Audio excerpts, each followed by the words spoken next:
இலங்கை தீவு 21ஆம் நூற்றாண்டுலையும் சரி, இப்போவும் சரி, இலங்கை தீவினுடைய பொருளாதாரம் என்பது தேயிலை ஏற்றுமதியை நம்பி தான் இருக்குது. இன்றைய சூழ்நிலையிலும் இலங்கை தீவினுடைய மொத்த பொருளாதாரத்தில் முதன்மை பெறுவது சுற்றுலாத்துறையும் தேயிலை ஏற்றுமதியும் தான். அதுலேயும் பெருவிழுக்காடு லாபம் கொடுப்பது தேயிலை ஏற்றுமதி மட்டும்தான். இந்த தேயிலையிலையும் ரப்பர் பாலும் இலங்கை தீவினுடைய தங்க பாதரசங்களாக பார்க்கப்படுதுன்னு சொன்னாலும் அது மிகையாகாது.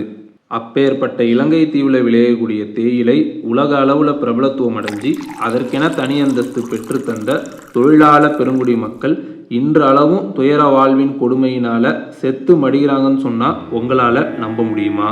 1850கள் வாக்கில் வலுக்கட்டாயமாகவும் ஆசை வார்த்தைகள் மூலியமாகவும் மக்களை ஏமாற்றி தமிழ்நாட்டில் உள்ள வெவ்வேறு பகுதிகளிலிருந்து குண்டுக்கட்டா இலங்கை தீவுக்கு கொண்டு வரப்பட்டு தேயிலை தோட்டங்களில் அடிமையாக்கப்பட்ட மலையக தமிழர்களை பற்றி தான் இந்த காணொளி தொகுப்பு.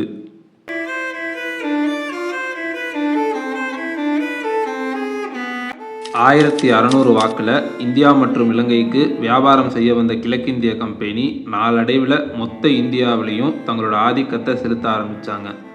1800களில் மொத்த இந்திய நிலப்பரப்பும் பிரித்தானிய அரசினுடைய கட்டுப்பாட்டில் வந்துச்சு.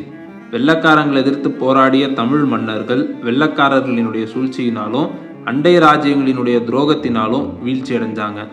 அதே சமயம் வெள்ளக்காரங்களுக்கு சலாம் போட்ட பாளையக்காரங்க இங்கே சொகுசு வாழ்க்கையை மேற்கொண்டாங்க. அப்பேற்பட்ட பாளையக்கார மன்னர்கள் வெள்ளைக்காரர்களுக்கு கூட கும்பிடு போட்டு அவங்க கொண்டு வந்த நாசகர முதலாளித்துவ சிந்தனை கொண்ட சட்டங்களை பாளையங்களில் அமல்படுத்தவும் செஞ்சாங்க. அது மக்களினுடைய வாழ்வாதாரத்தை ரொம்ப மோசமாகவே பாதிச்சுது. இதன் நீட்சியாகவே சாமானிய அப்பாவி தமிழர்கள் கடும் பசி பஞ்சத்துக்கு உள்ளானாங்க. பாளையக்காரங்க மீது வெள்ளைக்காரங்க வரி போட்டாங்க. பாளையக்காரன் அந்த வரியை மக்கள் தலையில் கட்டினான். இதனால் ஏற்பட்ட ஏற்றத்தாழ்வு மக்கள் தங்களுடைய வாழ்க்கையை ஒருவேளை கிடக்கிறதையே மிகவும் சிரமமாக்குச்சு. இந்த சூழ்நிலையை தங்களுக்கு சாதகமாக பயன்படுத்தி கொண்ட கங்காணிகள் ஊர் கிராமங்கள் நெடுகிலும் அவங்களோட புரோக்கரேஜ் ஏஜென்சி அலுவலகங்களை தொடங்க ஆரம்பித்தாங்க.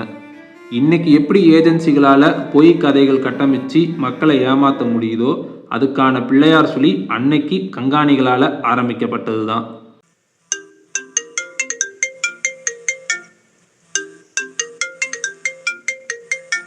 Hello friend. ஒரு குறிப்பிட்ட தொகையை மட்டும் நீங்கள் கட்டினா போதும், நாங்களே உங்களுக்கு அரபு நாட்டில் வேலை வாங்கி தருவோம். அதுக்கப்புறம் நீங்கள் உங்கள் கடன் எல்லாத்தையும் அடைச்சிடலாம். வேலை நேரமும் ரொம்ப கம்மி. நீங்கள் 2 வருஷத்தில் கோடீஸ்வரராக மாறிடலாம். நீங்கள் கோடீஸ்வரராக மாறுறதுக்கு நாங்கள் கேரண்டி.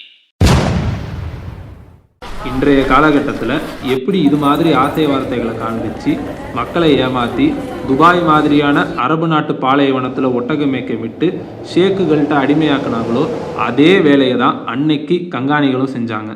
கண்டி பினாங்கு மாதிரியான மனித கால் தடம் படாத காட்டுப்பகுதிகளில் தோட்ட வேலை செய்கிற அடிமைகளை திரட்டும் போக்கு தான் அன்றைய வெள்ளைக்கார துரைமார்களுடைய நோக்கமாக இருந்துச்சு. பசி, பட்டினி, பஞ்சம் ஆகிய துயரங்களுக்கு ஆளாகி இருந்த தமிழர்கள் கிராமங்களில் பரப்பப்பட்ட பொய் கதைகளை நம்பி இலங்கையில் உள்ள கண்டி சீமைக்கு கூலி தொழிலாளர்களாக படையெடுக்க ஆரம்பித்தாங்க. இது ஒரு பக்கம் கொடுமைனா, குண்டுகட்டா தமிழர்களை கூலி வேலைக்காக மலைப்பகுதிகளில் கட்டாயம் குடியமர்த்த செஞ்சதும் இன்னொரு பக்கம் கொடுமை. தமிழகத்தில் பெரும்பாலான பகுதிகளில் நடந்த இந்த பொய் பிரச்சாரத்தை நம்பி உழைச்சி சம்பாதிச்சு வாழலாங்கிற நப்பாசையில் இருந்த மக்கள் தமிழகத்தில் உள்ள பல்வேறு பகுதிகளில் இருந்து தமிழர்கள் கண்டி சீமைக்கு போனாங்க. அதிலும் குறிப்பாக தஞ்சாவூர், திருநெல்வேலி, சேலம், புதுக்கோட்டை மாவட்டங்கள் முதன்மை வாய்ந்தது. அதே சமயம் நாம் அடிமையாக்கப்பட போகிறோன்றதே தெரியாமல் தமிழகத்தில் அவங்க சார்ந்த பகுதியிலிருந்து மக்கள் குடும்பமாக கூலி வேலைக்காக இலங்கைக்கு போகிற அந்த கப்பலில் ஏறுவதற்காக ராமேஸ்வரம் வரைக்கும் நடந்தே வந்தாங்கன்றதும் வரலாற்றில் இன்னொரு கருப்பு பக்கமாக குறிப்பிடத்தக்கது. கப்பல் வந்துச்சு.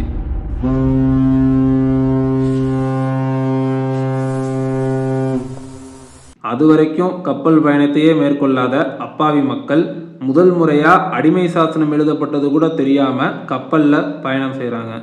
இருப்பு கொள்ளளவை தாண்டி கப்பலில் மக்கள் ஏற்றப்பட்டு பயணமானது மேற்கொள்ளப்பட்டுச்சு. தனிநபருக்கான அடிப்படை வசதி கூட செய்து தரப்படாத அந்த கப்பலில் பயணத்தை மேற்கொண்ட காரணமையினால போகிற வழியெல்லாம் மரணத்தை அந்த மக்கள் சந்தித்தாங்க. வாந்தி, பேதி, அம்மை நோய் வந்து, குளிர்ஜனம் வந்து சாவு, கடல் அலையில் அடிச்சுட்டு போய் சாவுன்னு இறந்த மக்களுடைய எண்ணிக்கையும் அதிகம்தான். பயணத்தின் போது இறந்த மக்களை கொலாட்ரல் டேமேஜாக தான் அன்றைய துரைமார்கள் கருதுனாங்க. பயணத்தின் போதைய சாவை பற்றி தெளிவாக தெரிஞ்சுக்க அந்த குறிப்பிட்ட நாளை நம்ம அலசினாலே இந்த சாவினுடைய கோர முகத்தை நம்மளால் ஓரளவு புரிஞ்சுக்க முடியும்.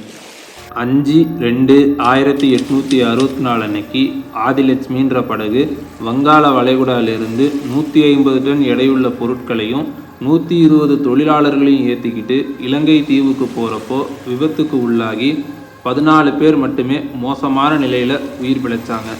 அந்த 14 பேரும் தங்களோட அன்றாட வாழ்வியலை அந்த விபத்தில் இழந்தாங்க. Collateral damage. அதே போல் இலங்கையினுடைய கிழக்கு மாகாணமான சிலாபத்துக்கு பக்கத்தில் சீறி பாய்ந்த பெரு அலையினால் சாரா ஆர்டேஜ்ன்ற கப்பல் விபத்துக்கு உள்ளாக்கப்பட்டு 560 தொழிலாளர்கள் உயிரிழந்தாங்க.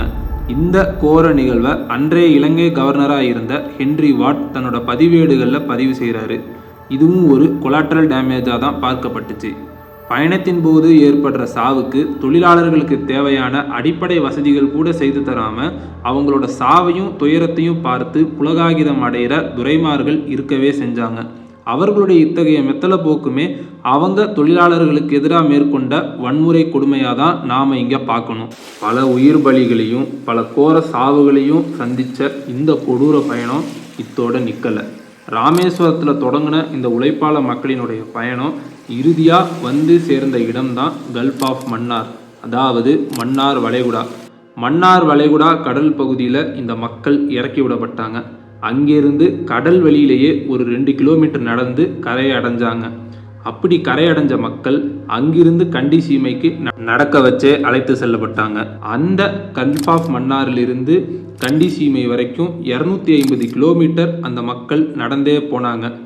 வெள்ளைக்கார துரைமார்கள் நினச்சிருந்தா கல்ஃப் ஆஃப் மன்னார்லேருந்து கொழும்புவுக்கு ஒரு சின்ன கப்பலின் மூலியமாக அவங்கள கொண்டு வந்து கொழும்புவிலேருந்து ரயில் வண்டியிலையோ அல்லது பஸ்ஸிலேயோ ஏற்றி விட்டு அவங்கள கண்டி சீமைக்கு கொண்டு வந்திருக்கலாம். ஆனால் அவ்வாறு கொண்டு வந்தால் எங்கே பணம் செலவாயிடுமோன்ற அச்சத்தில் அவங்க அத்தனை பேரையும் நடக்க வச்சே கொண்டு வந்தாங்க இந்த வெள்ளைக்கார துரைமார்கள். இதில் இன்னொரு முக்கியமான விஷயம் என்ன அப்படின்னாக்கா, கங்காணிகளாக இருந்த சிங்களவர்களும் இந்த வெள்ளை துரைமார்களும் அந்த மக்கள் படுற கஷ்டத்தையும் அவலத்தையும் பார்த்து உள்ளுக்குள்ளே சந்தோஷப்பட்டு புலகாகிதம் அடைஞ்சாங்கன்றதுக்கு இந்த கோர நிகழ்வு ஒரு சான்றாகவும் அமையுது. அதே சமயம் பிறரோட துன்பத்தை பார்த்து இன்பம் பெற மனப்பான்மை இயல்பாகவே சிங்களர்களுக்கும் வெள்ளையர்களுக்கும் இருக்கவே செஞ்சுது. அதுவும் தமிழர்களுடைய அவல நிலையை பார்த்து புலகாகிதம் அடைகிற அந்த ஈன எண்ணமானது சிங்களவர்களுக்கு பிறவியிலேயே இருந்துச்சு. வங்காள வளைகுடாவில் தொடங்கி அனுராதபுரத்தை கடந்து கண்டி சீமையை அடைகிற அந்த 250 கிலோமீட்டர் தொலைவில் உள்ள அந்த நெடும் நடைப்பயணம் அவ்வளவு எளிதானதாக இல்லை. செல்லும் இடங்கள் முழுவதுமே வன்னி காடுகளாக மண்டி இருந்தது. பாம்புகள், தேள்கள், விஷப்பூச்சிகள் நிறைந்ததாக இருந்தது. போன இடம் நெருகிலும் மக்கள் காலரா, மலேரியா, அம்மை போன்ற கொடிய நோய்களுக்கு உள்ளாகி இறந்து போனாங்க. அது மட்டும் இல்லாமல் தேள், பாம்பு, விஷப்பூச்சிகள் கடித்து செத்தவங்களுடைய எண்ணிக்கையும் அதிகம். இதை விட கொடுமையாக பசி பட்டினி சோர்வு ஏற்பட்டும் பல 100 பேர் இறந்து போனாங்க. இந்த மாதிரி இறந்தவங்களை அப்படியே காட்டுப்பாதையில் அனாதை பிணங்களாக விடப்பட்டதும் அவங்களுக்கான இறுதி சடங்குகள் கூட செய்ய அனுமதிக்கப்படலைன்றதும் அப்போதைய கர்னல் ஹென்றி ஸ்டீல் ஓல்காட் அவரோட பதிவேடுகளில் குறிப்பிடுறாரு. இந்த மாதிரி இறந்து போன பாட்டாளி மக்களை பற்றின தகவல் எதையும் அவங்களோட வீட்டுக்கு தெரியப்படுத்தலைன்றதும் வரலாற்றில் மற்றொரு கருப்பு பக்கமாக பார்க்கப்படுது.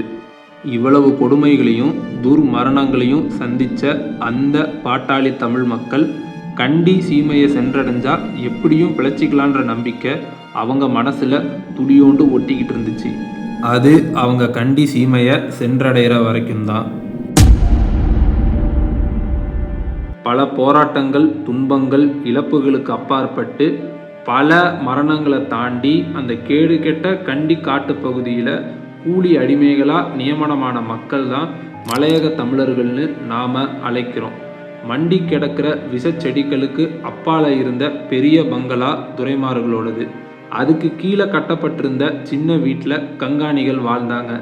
அடிமைகள் லயன் அறையில் அடைக்கப்பட்டாங்க. ஒருத்தர் வாழ்கிறதே கஷ்டம்னு இருக்கிற அந்த லயன் அறையில் 3-4 பேர் வலுக்கட்டாயமாக அடைக்கப்பட்டாங்க. லயன் அறையில் மக்கள் அடைக்கப்பட்ட மறுகணமே மலை காடுகளினுடைய எல்லைகளும் அடைக்கப்பட்டுச்சு. விடியற் காலையில் 4 மணிக்கு ஆரம்பமாகிற வேலை இரவு 8 மணி வரைக்கும் நடந்துச்சு. அடிப்படை தேவைகளுக்கு கூட மக்கள் எல்லையை தாண்டி வெளியே அனுப்பப்படலை. பாம்பு, தேளு போன்ற விஷ ஜந்துகள் கடித்து சாகிற மக்களுக்கு கூட சரியான மருத்துவ உதவி வழங்கப்படலை. இந்த முறை பாம்பு கடித்து தேள் கடித்து செத்து போகிற மக்களை துரைமார்கள் கொலாட்ரல் டேமேஜாக கூட கருதலை. காரணம், ஒரு பக்கம் மக்கள் செத்து மடிய, இன்னொரு பக்கம் ஏமாந்து போய் கண்டி தீவை வந்தடைகிற மக்கள் இருக்கவே செஞ்சாங்க. வேலையில் இன்னைக்கு ஒருத்தன் செத்துட்டான், 3 பேர் புதுசாக வந்து சேர்ந்துருக்கான்ற செய்தி துரைமார்களுக்கும் கங்காணிகளுக்கும் ஒரு குதூகலத்தை கொடுத்துச்சு. இந்த அடிமை வாழ்க்கை பிடிக்காத மலையக தமிழர்கள் சிலர் விடுதலை கோரி போராட்டத்தில் ஈடுபட்டாங்க. அப்படி போராட்டத்தில் ஈடுபடுறவங்கள துரைமார்கள் கங்காணிகளை ஏவி விட்டு மரத்தில் கட்டி வச்சு அடித்து துன்புறுத்தினாங்க. அடங்காதவங்களை துரைமார்கள் நேரடியாகவே கீழே இறங்கி வந்து துப்பாக்கியால் சுட்டு வீழ்த்தினாங்க. அந்த மாதிரி இறந்தவங்களை பார்த்து மக்களுக்கு அடிமையாக இருக்கிறத தவிர வேற வழி இல்லைன்னு புரிஞ்சுது. அடிமையாக்கப்பட்ட மலையக தமிழர்களை மரத்தில் கட்டி வச்சு அடித்து துன்புறுத்தி ரசிக்கிறது சிங்கள கங்காணிகளோட பொழுதுபோக்காகவே மாறுனுச்சு. உழைப்பு சுரண்டல் நடந்துச்சு, கொலை நடந்துச்சு, மனிதாபிமானமற்ற போக்கு தொடர்ச்சியாக நடந்துச்சு. வன்கொடுமைகளும் வன்புணர்வுகளும் அளவுக்கு அதிகமாக நடந்துச்சு. ஆனால் இது எதுவுமே வெளியே தெரியாமல் நடந்துச்சு. தமிழர்களுக்கு எதிரான மிகப்பெரிய அடக்குமுறைகளில் இந்த கண்டி காடுகளில் நடந்த அடக்குமுறையும் மிக பிரபலமாக பேசப்படும். விளைவு, இன்னைக்கு இலங்கை தேயிலை ஏற்றுமதி உலகத்தில் தலை சிறந்து விளங்குது. இலங்கை நாடு பொருளாதாரத்தில் முன்னேறி நிற்குது.